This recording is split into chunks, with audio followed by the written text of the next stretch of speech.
अस्सलाम वालेकुम ख़वातीन और हज़रात, शुरू करते हैं आज का हस्ब हाल। मैं हूं जिसका मेज़बान जुनैद सलीम।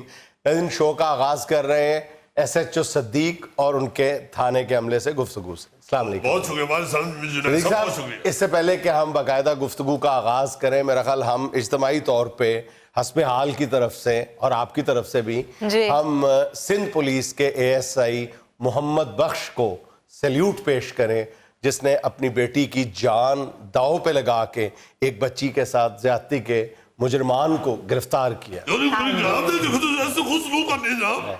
क्या बात है, क्या अल्लाह ताला आपको भी ऐसे काम करने की तौफीक अता फरमाए। असल में बात पता क्या है, जिस तरह मोहम्मद बख्श की पजीराई हुई है, जिस तरह इज्जत दी गई है, अगर इस तरह पुलिस को इज्जत देना शुरू कर दें तो मैं आपको स्टाम्प के ऊपर लिख के दे सकता हूँ। वे बेशक 5 रुपए का हो, 10 रुपए का हो, 20 रुपए का हो, 50 रुपए का, इसी किस्म का भी स्टाम्प हो, मैं उसके ऊपर लिख के दे सकता हूँ कि पुलिस की कारकर्दगी कहीं से कहीं चली। बिल्कुल यकीन है, यकीन आप है। देखिए जुनैद साहब, ये एक मिसाल कायम की है सिंध पुलिस ने कि सिर्फ तनहा जो है ना जी, वो तो सारा पाकिस्तान ले रहा है।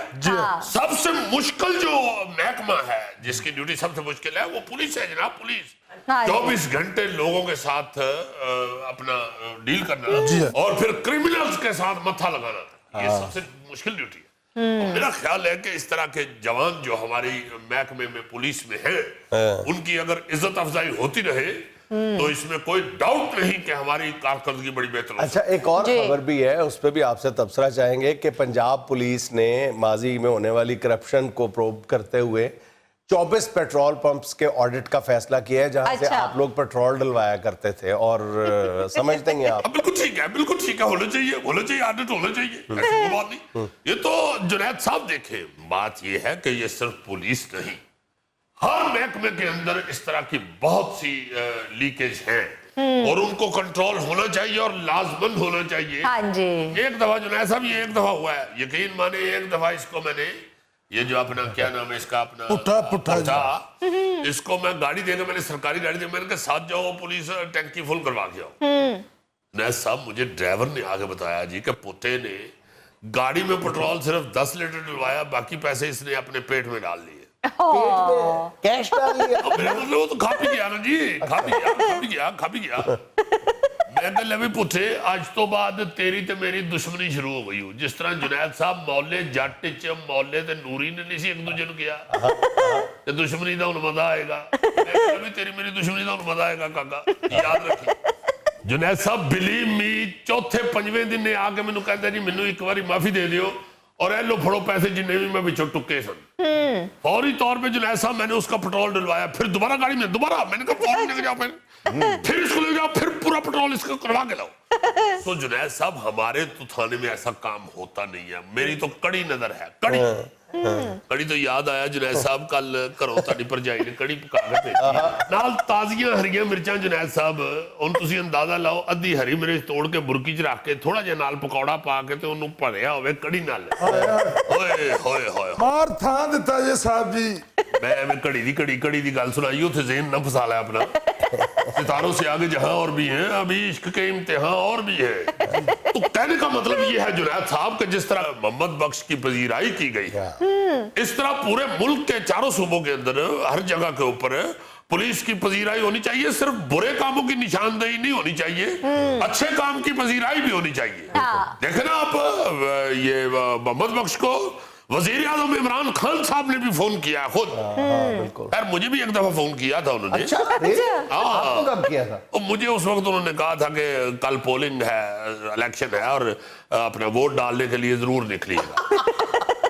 वो तो करोड़ों लोगों को किया। मैनू करोड़ों का नहीं पता, मैनू आया सी फोन, रिकॉर्डिंग थी। जुनैद साहब, उधरों जो कोई बंदा बोलता है तो रिकॉर्ड हो गई अगे जाता है, और वो खुद कह रहे सन कि मैं इमरान खान बोल रहा हूँ। जाहिर है वज़ीर आज़म पाकिस्तान को झूठ नहीं बोलता। खैर, मसला ये है कि पजीराई होनी चाहिए। हमारे सूबे के अंदर, पंजाब के अंदर आपने देखा है इतने बड़े कारनामे सरंजाम देने वाले पुलिस अफसरों को, जिनको तरक्कियां दी गई पहले और बाद में उनसे तरक्कियां छीन ली गई और बेचारे जलील खार हो गए। ये जुनैद साहब, इस तरह के काम जो है ना, ये मैं जरूर अखबार में देख रहा था कि आपने कई सरकारी इदारों से अच्छे खासे वाजबात वसूल करने हैं। आपने पीटीवी से 2-3 करोड़ रुपया लेना है, आपने पीसीबी से लेने हैं, वापडा से पैसे लेने हैं सिक्योरिटी की मद में, तो आप क्यों नहीं वसूल करते? जुनेद साहब की करिए सरकारी सारे महकमे जे उन पकड़ के अगर हम आप देखे ना पीटीवी के अगर जाके एमडी को पकड़ के गिरफ्तार करके अंदर दे दे ते स्यापा किनू पैने एमडी नहीं पैने सानू पैने। जुनेद साहब टीवी बेशक सरकारी हो प्राइवेट हो बड़े चालू जे सारे लोग इन्हां कोलो। गवर्नमेंट जो है वो सरकारी टीवी बेशक उसके अंडर होता है, उससे चालू तो होते हैं। इसलिए ये लोग जो है ना जी ये सिर्फ हुकूमत के ऊपर ही नहीं मुसल्लत हुए होते, उन्हीं के ऊपर खौफ हरास नहीं इन्होंने फैलाया होता, साढ़े ने भी फैलाया है। कितों जाके ले ली पैसे? ये पुट्ठे ने भी मैनू परसों चौथे खबर पढ़ के गया कि चोरी साहब की मैं कर दियो उठो तो जाके पीटीवी को पैसे वसूल करिए। मैं कहूं बंदा बन, ओए बंदा बन, ਉੱਥੇ ਜਾ ਕੇ ਬੋਲ ਬੋਲ ਕੇ ਟੀਵੀ ਤੋਂ ਬਾਹਰ ਹੀ ਨਿਕਲਣਾ ਹੈ, ਹਲੇ ਥਾਣੇ ਨਹੀਂ ਪਹੁੰਚਣਾ ਤੇ ਤੇਰੀ ਭਰਜਾਈ ਨੇ ਘਰੋਂ ਫੋਨ ਕਰਕੇ ਕਹਿਣਾ ਹਾਏ ਹਾਏ ਕੀ ਕਰ ਬੈਠੇ ਹੋ, ਇਹ ਤਾਂ ਟੀਵੀ ਤੇ ਚੱਲਣ ਡਿਆ, ਸਦੀਕ ਐਸਐਚਓ ਰੰਗੇ ਹੱਥੋਂ ਪਕੜਾ ਗਿਆ। ਉੱਤੋਂ ਸਰ ਜੀ ਕੇਸ ਬਣ ਜਾਵੇ ਤੇ ਪੇਸ਼ੀ ਸਵੇਰ 7:30 ਵਜੇ ਹੁੰਦੀ। ਓਏ ਹੋਏ ਹੋਏ ਇਹਨੇ ਵਜੇ ਹੁਣ ਕੌਣ ਉੱਠੇ? ਸਵੇਰ 7:30 ਵਜੇ ਤੁਸੀਂ ਅਗਰ ਭੁੱਠੇ ਨੂੰ ਸੁੱਤਾ ਵੇਖ ਲਵੋ, ਰੱਬ ਜਾਣਦੇ ਲੱਗਦਾ ਗਿੱਲੀ ਕਣਕ ਸੁਕਾਉਣ ਵਾਸਤੇ ਖਿਲਾਰੀ। चले सर मैं आपको सलूट कर देता हूँ जी, ये देखें, और खुदा के लिए मुझे जाने दे, पूरी बारात मेरा इंतजार कर रही है। इनका क्या मामला है जी? जुनैद साहब आपको पता है एसओपीज कितनी सख्ती हुई है। बारात रख ली हुई है लड़के की और वहां पे छोटी सी जगह के ऊपर कोई 250 बंदा इकट्ठा करके तो उधर वलीमा करवा रहा है, और एक आदमी ने भी जुनैद साहब एसओपीज का ख्याल नहीं किया हुआ, ना किसी ने मास्क लगाया हुआ है, ना किसी ने उधर सैनिटाइजर रखवाया हुआ है। आलू बुखारी इमली दी चटनी रखी, सैनिटाइजर नहीं रखे। देखो जरा ਇਹ ਤੇ ਤੇਰੀ ਗੱਲ ਤੋਂ ਮੈਂ ਸ਼ੁਕਰ ਕਰ ਰਿਹਾ ਕਿ ਉਹਨਾਂ ਨਹੀਂ ਰੱਖਿਆ, ਨਹੀਂ ਤੇ ਨਾਲ ਤੂੰ ਆਲੂ ਬਾਰੇ ਦੀ ਚਟਨੀ ਨਾਲ ਸੈਨੀਟਾਈਜ਼ਰ ਵੀ ਖਾ ਜਾਣਾ ਸੀ। ਜੁਨੈਦ ਸਾਹਿਬ ਇਹ ਭਾਈ ਸਾਹਿਬ ਨੇ ਅੰਦਰ ਹੀਟਰ ਇੰਨੇ ਬੜੇ ਲਾਏ ਨੇ, ਹਾਲੇ ਸਰਦੀ ਤੇ ਨਹੀਂ ਆਈ ਨਹੀਂ, ਤੇ ਮਾਸਕ ਦਾ ਡੱਬਾ ਨਹੀਂ ਰੱਖਿਆ ਅੰਦਰ। नहीं वाकई भी सर्दी तो इतनी नहीं आई। ਜੁਨੈਦ ਸਾਹਿਬ ਮੈਨੂੰ ਤੇ ਉਦੋਂ ਪਤਾ ਲੱਗਦਾ ਹੈ ਕਿ ਸਰਦੀ ਆ ਗਈ ਹੈ ਜਦੋਂ ਰਜ਼ੀਆ ਦਾ ਸਵੈਟਰ ਪੂਰਾ ਹੁੰਦਾ। क्या मतलब? ਇਹ ਹਰ ਸਰਦੀਆਂ ਨੂੰ ਮੇਰੇ ਵਾਸਤੇ ਸਵੈਟਰ ਚਾੜ ਲੈਂਦੀ ਸਲਾਈਆਂ ਤੇ। ਉਹ ਬਾਊ ਜੀ ਐਵੇਂ ਇਹ ਰਜ਼ੀਏ ਦੀ ਤੇ ਮੱਤ ਵੱਜੀ ਏ, ਉੱਥੋਂ 500 ਦਾ ਸਵੈਟਰ ਲੈ ਕੇ ਰੈਡੀਮੇਡ ਦੇ ਦਿਆ ਕਰ। ਪੁੱਟੇ ਤੈਨੂੰ ਕੀ ਪਤਾ ਪਿਆਰ ਮੁਹੱਬਤ ਦਾ, ਤੂੰ ਤੇ ਨਾਨਕੋਰ ਵਿੱਚ ਜ਼ਿੰਦਗੀ ਕੱਢਤੀ ਸਾਰੀ। सर जी मेरा सारा नान कोरमा जाया हो जाएगा, मुझे इजाजत दिलवा दें इनसे। अरे नान कोरमा आपका जाया नहीं होता, बुढ़ा साहब आप वहां तशरीफ ले जाए। चलो ताकि बिल्कुल ही जाया हो जाए। ਇਹ ਸਾਡੇ ਜਾਨ ਨਾਲ ਜ਼ਾਇਆ ਹੋਏਗਾ ਹੈ ਤੇ ਤੁਹਾਡੇ ਖਾਣ ਨਾਲ ਬਰਕਤ ਪੈਗੀ। देखिए मेरी बात को भाई साहब आप भी खाना खाएं। ਆਲੇ ਨੇ ਪਤਾ ਲੱਗਣ ਡਿਆ ਤੈਨੂੰ ਜਾਣ ਦਈਏ। तो बैठ जाए, क्या होगा? ਦੇਖੋ ਤਾਂ ਸਹੀ ਬਾਊ क्यों ਜੀ रहते हैं आप तो बुढ़ा साहब? ਰਿਜ਼ਕ ਜ਼ਾਇਆ ਕਰਨ ਡਿਆ। बैठ बैठ। ਇਹ ਤਾਂ ਭਰਜਾਈ ਸਾਡੀ ਕਿਧਰੇ ਰੋਟੀ ਦੀ ਨਾ ਕਰ ਦੇਵੇ ਤੇ ਪੁੱਠਾ ਪਾਗਲ ਹੋ ਜਾਂਦਾ ਹੈ। अच्छा सदीक साहब जरा खाने पीने से बाहर निकले। तो देखिए तेरी वजह तो बेइज्जत हो गया, मैं तेरी वजह तो, और टीवी तो उत्ते बैठे हैं। मुझे जवाब देना, लाहौर के एक थाने का माहाना बिजली का बिल 1 करोड़ 4 लाख रुपए आया है। क्या चलाते हैं आप लोग बिजली पे? वो जी थाना चलाते हैं, ਅਸੀਂ ਕਿਹੜਾ ਥਾਣੇ 'ਚ ਡੈਮ ਬਣਾਇਆ ਹੈ।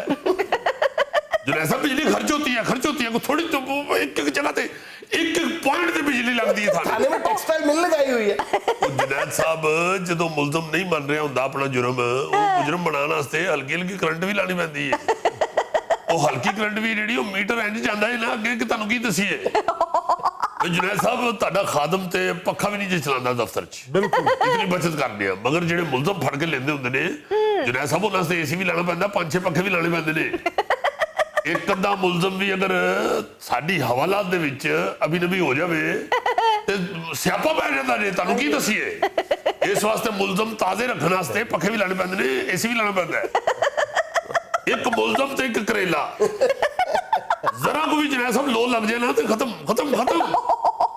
ਸਾਨੂੰ ਤਾਂ ਕੋਈ ਜ਼ਰੂਰਤ ਹੀ ਨਹੀਂ ਨਾ ਬਿਜਲੀ ਦਾ ਪੱਖੇ ਪਾਉਣ ਦੀ। ਅਸੀਂ ਤੇ ਭਾਰਤ ਦੇ ਬੜੇ ਸਖਤ ਮੌਸਮ 'ਚ ਵੀ ਨਵੰਬਰ ਦਸੰਬਰ 'ਚ ਵੀ ਤੁਹਾਡਾ ਖਾਦਮ ਪੱਖਾ ਨਹੀਂ ਚਲਾਉਂਦਾ।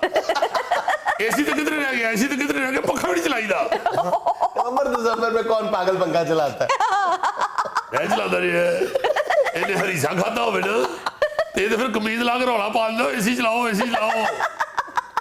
क्योंकि जुनैद साहब हरीसा को 1-2 प्लेटा नहीं खाता, हरीसे वाली दुकान से छापा मारता तो उन्होंने पतीला ही चुक के ले आंदा आके थाने च कमीज शमीज ला के ते पतीले च डाई कट मारदा जी।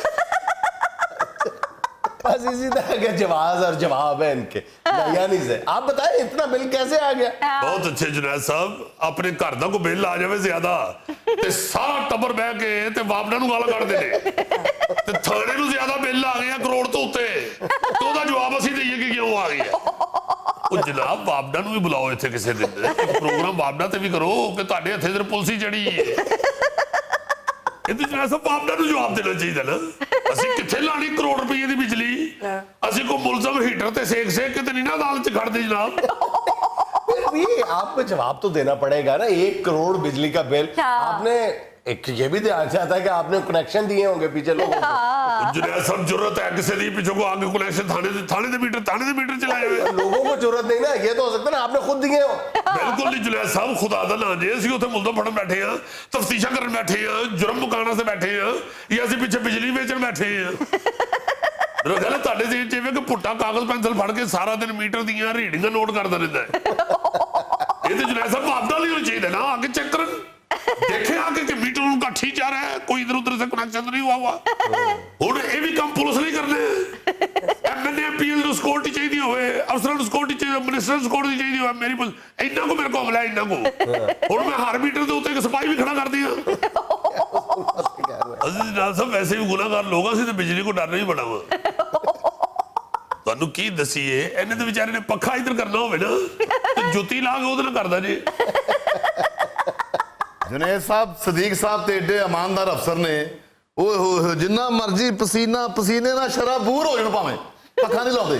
अच्छा, ਜਦੋਂ ਭਰ ਜਾਂਦੇ ਨੇ ਪਸੀਨੇ ਨਾਲ ਫਿਰ ਪਿਛਲੇ ਕਮਰੇ ਜਾ ਕੇ ਏਸੀ ਲਾ ਕੇ ਸੌਂਦੇ ਨੇ। पता चल गया 1 करोड़ कैसे बिल आता है। ਉਹ ਜੁਨੈਦ ਸਾਹਿਬ ਇੱਕ ਛੋਟਾ ਜਿਹਾ ਏਸੀ ਉੱਥੇ ਲੱਗਾ ਹੈ, ਉੱਥੇ ਕੋਈ ਮਾਲਟੇ ਠੰਡੇ ਕਰਨ ਵਾਲਾ ਕੋਲਡ ਸਟੋਰ ਨਹੀਂ ਬਣਾਇਆ ਹੋਇਆ। ਇਹ ਛੱਡ ਦਿਓ ਜੁਨੈਦ ਸਾਹਿਬ, ਜਿਹੜਾ ਕਰੋੜ ਰੁਪਏ ਬਿੱਲ ਆ ਗਏ ਨਾ, ਇਹ ਕਰੀ ਤੇਰਾ ਜਾਲ ਹੋਵੇ ਇਥੋਂ ਮੈਂ ਕਰ ਲੈਣਾ ਬਾਪ ਨਾਲ ਇਹਨੂੰ ਵੀ ਸਿੱਧਾ। और जुनेद साहब मैं फिर घर फोन कर दूं कि बारात वापस भेज दे। ਇਹ ਸਾਨੂੰ ਤੜੀਆਂ ਲਾਣਦੇ ਕਰਦੇ ਫੋਨ ਸਾਡੇ ਤੋਂ, ਭੇਜ ਦੇ ਵਾਪਸ ਜੰਜ। ਐਡਾ ਤੇਰੇ ਵਾਲਾ ਮਾਈਓ ਸਹੀ ਦੀ ਜੰਜ ਲੈ ਕੇ ਆਇਆ। आराम से वापडा में मीटर रीडर है मेरा दामाद। ਓਏ ਇਹਦੇ ਦਿਮਾਗ नहीं भेजे ने करੋੜ रुपया बिल, फड़ो इन्हें फड़ो। सारे देखे नाज़रीन, यहाँ में लेना एक छोटा सा वक्फा, हमारे साथ रहिएगा। वतन अजीज में 16% खवातीन ऐसी हैं जिन पर उनके शौहर की तरफ से अपने मेके जाने पर पाबंदी है। अच्छा, मेके ना जाए। ना जाए।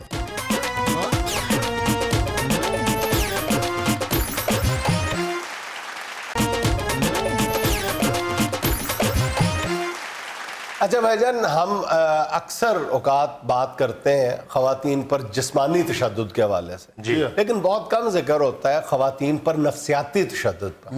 बहुत कम जिक्र किया जाता है। हाँ जी। हालांकि हमारे यहाँ ज़माने की चाल के साथ आगे जैसे जैसे बढ़ रहा है मामला, तो जिस्मानी तशद्दुद के मुख्तलिफ आ गई हुई हैं कि उन पे रोक टोक किसी न किसी हद तक आ गई है, और खवातीन ने खुद भी हाथ में किसी हद तक चकला बेलना पकड़ लिया हुआ, और वो इतनी आराम से मार नहीं खाती जितनी आज से पहले खा लेती थी। और मर्द ने उसका मतबादल ढूंढ लिया है शायद तशद्दुद करने का, कि जिस्मानी तशद्दुद नहीं करते तो नफ्सियाती तशद्दुद करते हैं। और वो औरतों के लिए, औरतों की शख्सियत के लिए, औरतों की ज़ात के लिए, उनकी साइकी के लिए कहीं ज़्यादा नुकसानदेह शायद जिस्मानी तशद्दुद पर जो पड़ने वाले निशान है वो तो चंद दिन के बाद गायब हो जाते हैं, लेकिन जो नफ्सियाती तशद्दुद उनके जहन पे असरात मुरतब करता है, पूरे घर के जो उसकी साइकी है उसके साथ जो कुछ करता है वो नफ्सियाती तशद्दुद, वो बहुत खौफनाक है। उस पर ज़रूर बात की जानी चाहिए, इसको डिस्कस किया जाना चाहिए और इस मसले को सीरियसली एड्रेस किया जाना चाहिए। अब पिछले दिनों एक अंग्रेजी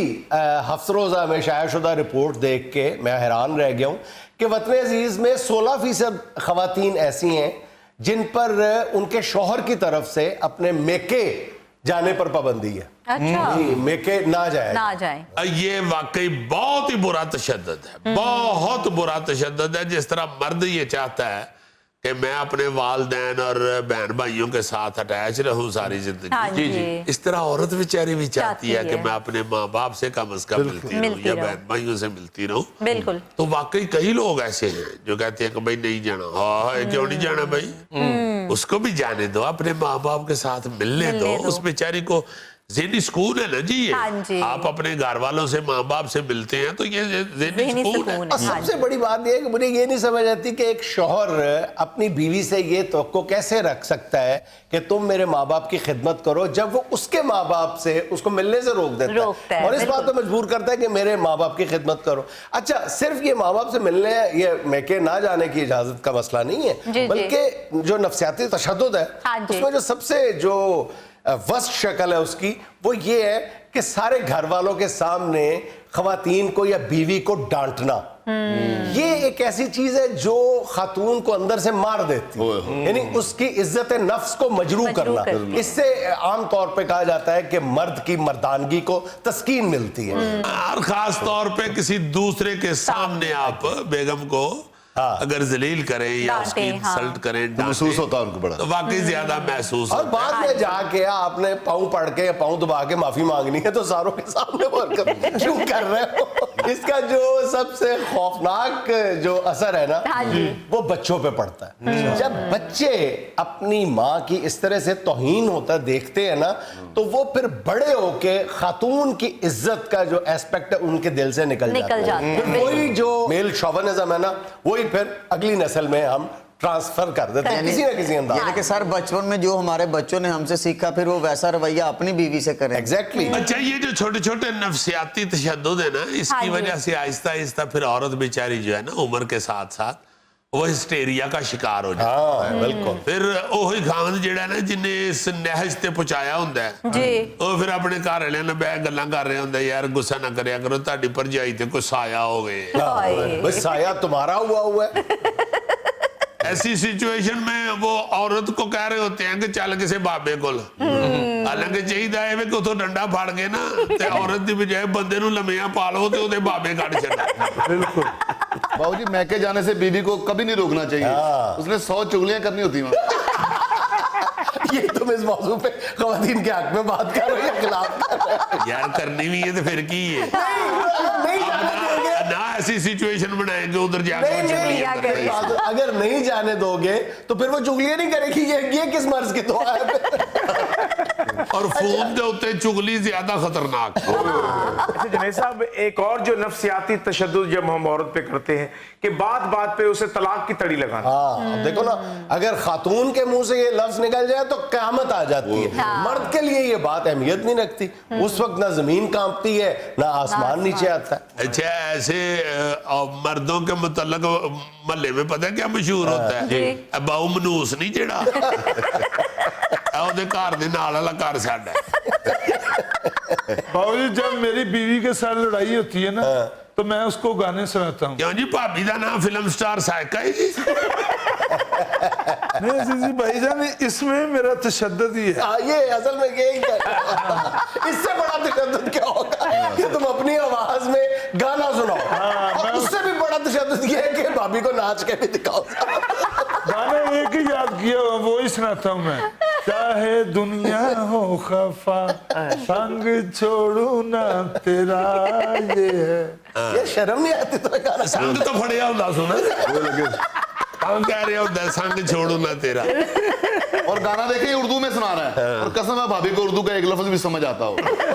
भाभी चाक बताली की है। मुझे बता रहा था कि उसकी मिसेस जो है उन्होंने एमफिल किया हुआ है सोशियोलॉजी में। फिल किया हुआ है? उसने कभी फॉर्म फिल नहीं किया। अच्छा, एक और तशद्दुद जो मेरा ख्याल है कि हर घर में ही होता है, वो ये होता है कि सारा दिन लगा के खातून खाना पकाती है और शौहर नामदार तशरीफ लाते हैं और आते ही खाने में से 100 तरह के नुक्स निकाल देते हैं।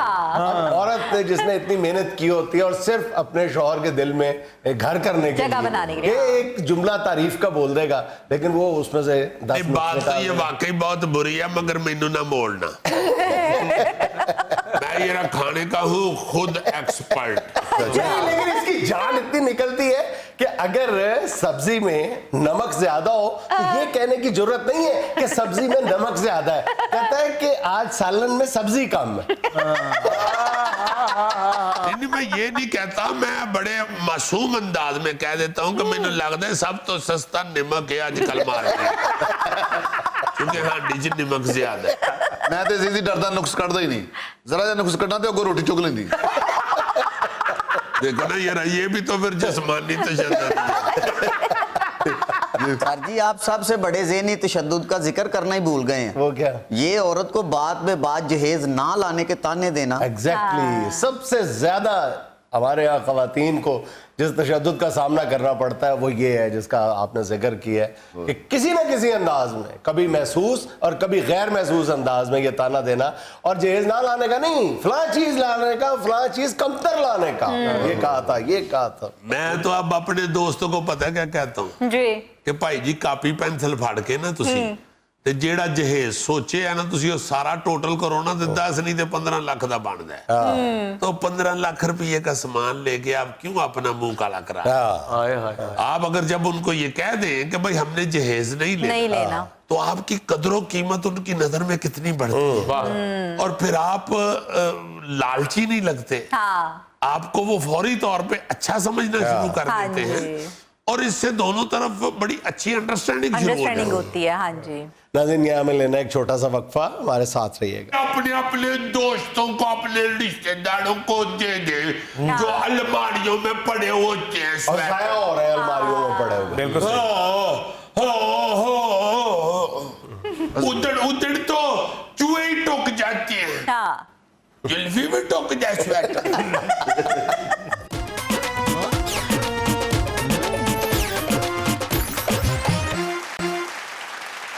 नाज़रीन आइए आपकी मुलाकात करवाते हैं अपने फीके से। जी अस्सलाम वालेकुम। मुलाकात भी कड़ाके तो फिर भी वही बातें, जब भी शक सर्दियां हैं भावें गर्मियां, अब्बा कहते माड़े बंदे के तो वही स्यापे होते हैं बेचारे के। क्या हो गया फीके? अभी सर्दी चंगी तरह शुरू ही नहीं हुई तो इतनी ज्यादा हो गई है। अभी तो हमने स्वेटर भी नहीं लिया था, तो सर्दी भी इतनी हो गई है तो लंडे का स्वेटर भी 800 रुपये का। तो उधर से अब अगर उधर से स्वेटर ले लियो तो फिर उधर से चलो 6.5 महीने का खर्चा आगे पीछे। अब कह रहा था कि इस दफा जितना भी पाजनैद ने तुम्हारे दोस्त ने कहा है ना कि अपने घरों से गर्म कपड़े फालतू अपने दोस्तों भाइयों को तस्कीम कर दे, तो कह रहा था कि इस तरह अगर हो तो फिर कोई भी ठंड से ना मरे बेचारा। बिल्कुल बहुत सर्दी हो गई है। अब कह रहा था कि पांच ने जिन्ने भी स्वेटर देने ना तो ले आओ। देखो बिल्कुल दे दूंगा, बल्कि मैं तुम्हें एक नया भी गिफ्ट करूंगा स्वेटर। और भी लोगों को कहना चाहिए कि सारे अपने अपने दोस्तों को, अपने रिश्तेदारों को दे दे जो अलमारियों में पड़े होते हैं, और ज़ाया हो रहे हैं अलमारियों में पड़े हुए। बिल्कुल उधर उधर तो चूहे ही टोक जाते हैं, जुल्फी में टोक जाए स्वेटर।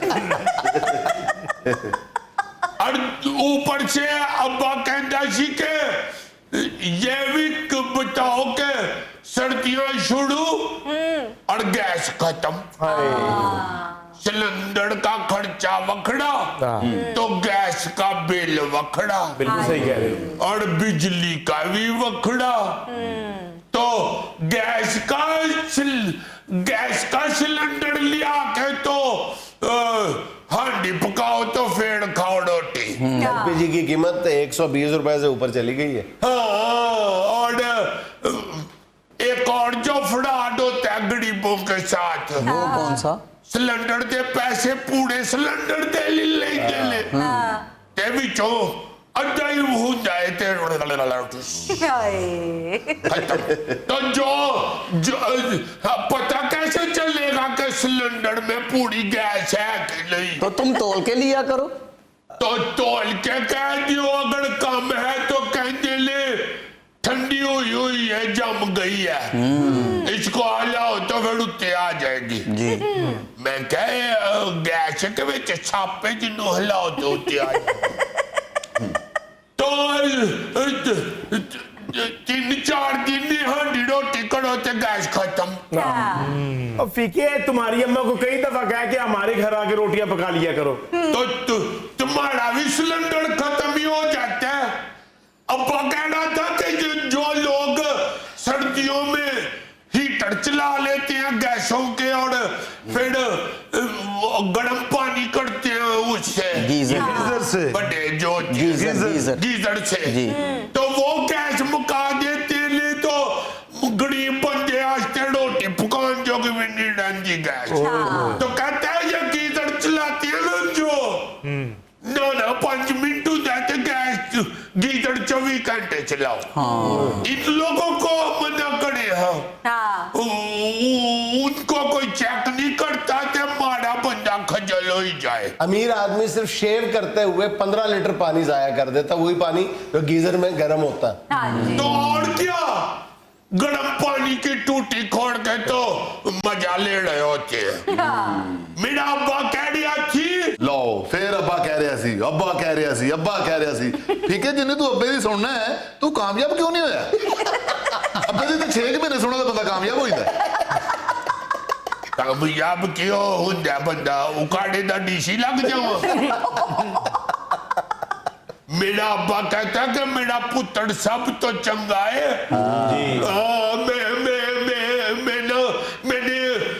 मैं अपने अब्बे को खुद रोज दबाता हूँ। बहुत अच्छे। और मेरा अब्बा कहता है ना जब भी मुझे पानी पिलाओ मुझे मत दौड़ के जाना। बहुत अच्छा। और फिर जब अब्बा बाहर जाता है तो फिर मैं अब्बे नू खेस भी देना ते स्वेटर भी, दोनों चीजें। वाह वाह वाह वाह, ठीक है तू कामयाब हो जाएगा, तेरा अमेरिका का वीजा लगना ही। अमेरिका का वीजा लग जाए तो फिर टांगे ते बैठ के जाओ। जहाज के तो टिकट होती है बड़ी महंगी। एक बारी अब्बे नू ओदे कजन ने क्या सी दुबई आ जा मेरे कोल। अच्छा। ते अब्बा कहंदा विचों विचों हो के आ जावा। टिकट भी तो दियो, टिकट है कोई नहीं तो दुबई आ जाओ। तो अमेरिका का वीजा लग जाए तो ओ देते सालन पा लो। मैंने नहीं जाना अमेरिका, इधर ही पाकिस्तान में रहना मैंने। इंशाल्लाह पाकिस्तान हमारा, अमेरिका तो वजिया हो गया है। क्या बात है, क्यों नहीं, क्यों नहीं? अब्बा कहना थी इधर अगर हम सारे मेहनत करें ना तो बहुत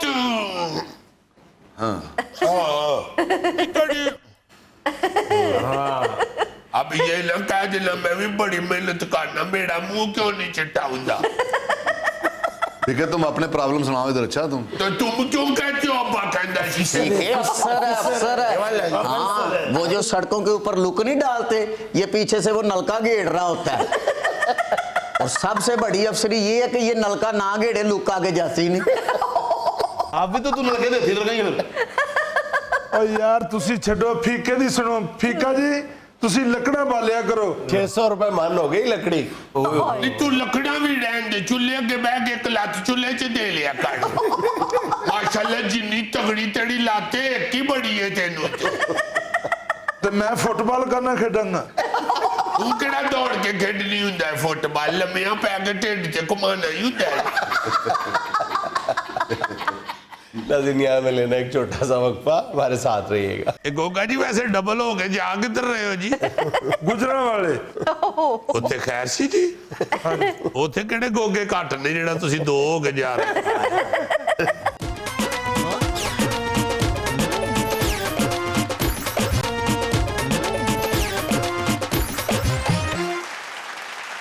अच्छा भाईजान, आज वीडियोस और तस्वीरों के सेगमेंट में सबसे पहले गोगा जी की एक बड़ी तारीखी तस्वीर है और बड़ी उलझा देने वाली तस्वीर है, और उसका जवाब भी गोगे से ही हासिल करेंगे। ये मामला है क्या, ये देखें,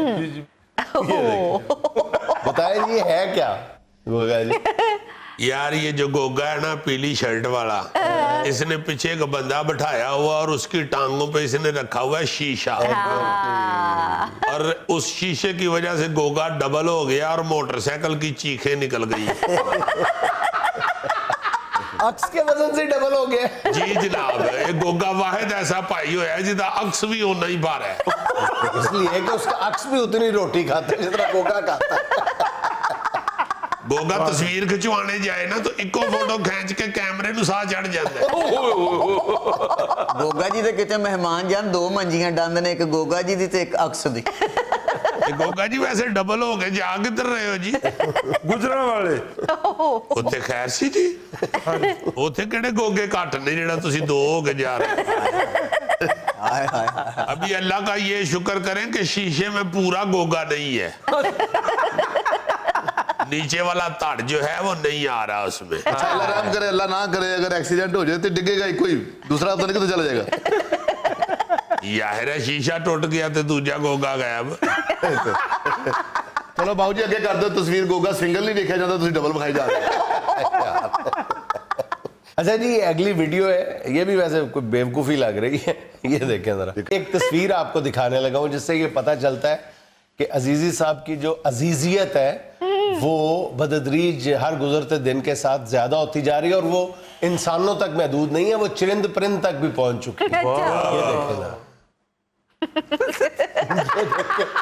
मुर्गा जो है वो चूजों को अपने पैरों के नीचे लेके बैठा हुआ है। नहीं, ये तो बड़ी खूबसूरत बात है, ये तो को बड़ा अच्छा है। अल्लाह माफ करे एंकरों की तरह बर्तन नहीं मांज रहा, अपने बच्चों का ख्याल रख रहा है, तो बड़ी अच्छी बात है। बड़ी बात। ਹੋ ਸਕਦਾ ਇਹ ਕਾਫੀ ਦਿਨੋਂ ਕੇ ਬਾਅਦ ਇੰਗਲੈਂਡ ਸੇ ਆਇਆ ਹੋਵੇ ਤੇ ਮਾਂ ਕਹਿੰਦੀ ਹੋਵੇ ਮਿਲੋ ਵੇ ਅੱਬੇ ਨੂੰ। नहीं तुसी नाल इदा ते मजा ले रहे हो, चलो कि उसने चूजों को संभाला हुआ है। ये मुर्गी को देख के आप अंदाजा लगाएं कि पहले उन्हें मुर्गी नु फड़ के कुटे है। अगर इसमें अजीजियत है तो मुर्गी के ऊपर उसकी दहशत भी तो देखो। यही चूजे बड़े होके कहेंगे कि सानू तो साडे प्यो ने मां बन के भी पाले। पहले यही वो चूजे हैं जिन्होंने बड़े होकर मुल्क संभालना है। या मुल्क संभाल ले तो यहाँ हड्डी संभाल ली। अच्छा, वो जो अम्मा है ना मुर्गी, वो बकायदा कैमरे को पोज देने में मसरूफ है। नहीं, वाकई मुर्गी के एक्शन से लग रहा है कि शायद वो खुद ही सेल्फी बना रही है अपने माँ प्यो के भेजने के लिए कि फिक्र ना करो, मैं इतने टैके नाल जिंदगी गुजार रहा। तो जवाई मेरे को डरता है। अच्छा, वैसे दुनिया भर की हुकूमतें अपने अवाम से क्या क्या क्या थक गई हैं कि कोरोना की ये जो दूसरी लहर है, बल्कि पहली लहर में भी बहुत ज्यादा एहतियात करें और मास्क पहने। हाँ जी। तो लोग सुनने के लिए तैयार नहीं है। अब ये जिम्मेदारी जो है ये हुकूमतों के बाद ये चरिंद परिंद और जानवरों परिंदों ने ले ली है। ये व्हाइट स्वैन है, वो खातून से। अजीम, ये था आज का हस्बे हाल, और आज की हिकमत की बात ये कि जिस तरह लेमू की एक बूंद हजारों लीटर दूध को खराब कर देती है, बिल्कुल उसी तरह एक सख्त जुमला अच्छे से अच्छे रिश्ते को बर्बाद कर देता है। खुश रहें, खुश रखें। आपसे मुलाकात होगी इंशाल्लाह अगले हफ्ते। अल्लाह हाफिज।